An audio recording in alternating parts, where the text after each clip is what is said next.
જયરાજ આહિરની ધરપકડ બાદ ઋષિ ભારતી બાપુ સામે આવ્યા અને કહ્યું કે એસઆઈટીએ સિદ્ધ કર્યું છે કે કોઈ પણ ચમરબંધીને લાગવગ વગર બક્ષવામાં નહીં આવે અને કોઈ પણ ચમરબંધીને ભવિષ્યમાં જો દોષિત છે તો સજા પણ આપવામાં આવશે। આ સાથે જ કોળી સમાજના આગેવાન અને એડવોકેટ કિશન મેર પણ સામે આવ્યા અને તેમણે આભાર વ્યક્ત કર્યો મીડિયાનો કે જે મીડિયાએ આ સમાચાર ચલાવી અને આ એસઆઈટીને પણ મજબૂર કરી કે ખરેખર આરોપી સુધી પહોંચવું પડશે અને નવનીતભાઈ પર જીવલેણ હુમલો કરનારને પકડવા પડશે।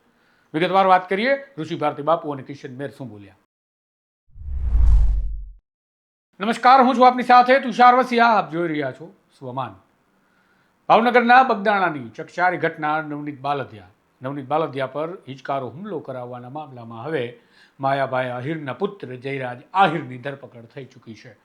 જયરાજ આહિરની આજે એસઆઈટીએ ધરપકડ કરી। આ પહેલા એસઆઈટીએ જયરાજ આહિરની પૂછપરછ કરી હતી અને હવે જયરાજ આહિરની ધરપકડ કરવાની કાર્યવાહી થતાની સાથે જ કોળી સમાજમાં હર્ષની લાગણી જોવા મળી રહી છે। સાથે જ પોલીસની ભૂમિકા જે શંકાસ્પદ રહી છે તેના પર સવાલ હજુ પણ તેઓ કરી રહ્યા છે અને કહી રહ્યા છે કે કોણ પોલીસ અધિકારીઓ હતા જે છાવરી રહ્યા હતા જયરાજ આહિરને।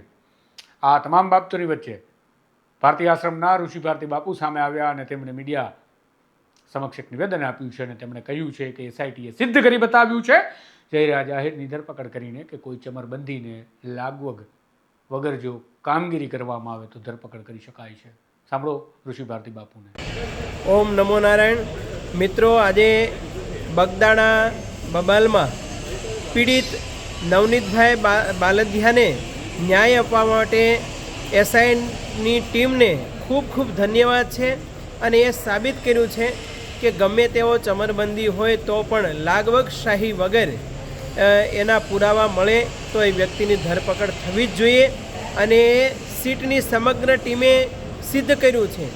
અને આ કામમાં જે કોળી સમાજના યુવા વર્ગ અને સમાજના આગેવાનોએ પણ ખૂબ નવનીતભાઈને મદદ કરવા એને આશ્વાસન આપવા માટે પ્રયાસ કર્યો હતો અને આજે સીટે એ બાબતમાં પુરવાર કર્યું છે।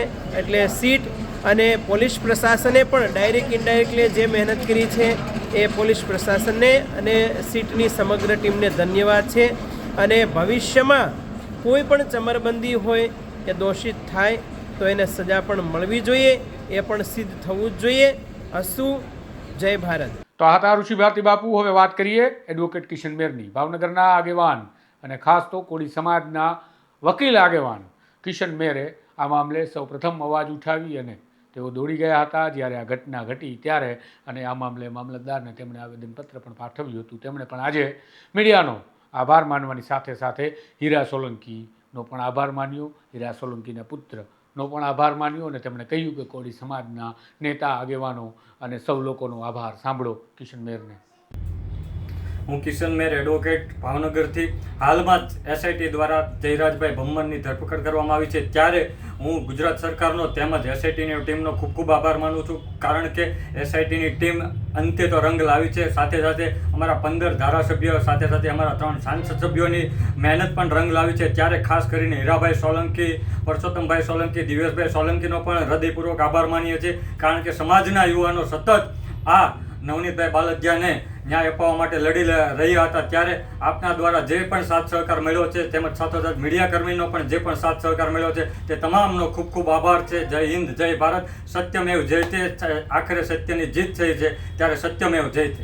તો આમ કિશન મેરે મીડિયાનો આભાર માન્યો કારણ કે તેમના કહેવા પ્રમાણે મીડિયાએ જો આ ટ્રાયલ ન ચલાવ્યું તો કદાચ આજે આ આરોપી આ પ્રકારે ધરપકડ થયો ના હોત અને તેને છોડી મૂકવામાં આવ્યો હોત। જે પ્રકારે રહેમ નજર પોલીસે રાખી છે તેના પરથી ચોક્કસ સમજી શકાય છે કે કોળી સમાજના આગેવાનો, નેતાઓ, મંત્રીઓ અને તેમના આંદોલનના દબાણના કારણે આખરે સત્ય સામે આવ્યું અને માયાભાઈ આહિરનો પુત્ર જયરાજ હવે પોલીસની કસ્ટડીમાં છે।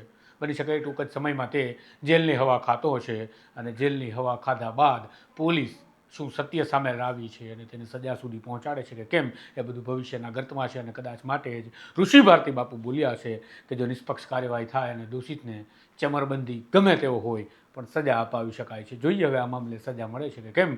હાલ તો ધરપકડ થઈ ચૂકી છે માટે કોળી સમાજમાં ખુશીની લહેર જોવા મળી રહી છે। આ પ્રકારના અહેવાલ, વિગતવાર સમાચાર, તમારો અવાજ જો તમને પસંદ છે તો સ્વમાનની ચેનલને સબસ્ક્રાઈબ કરવાનું ભૂલતા નહીં। નમસ્કાર।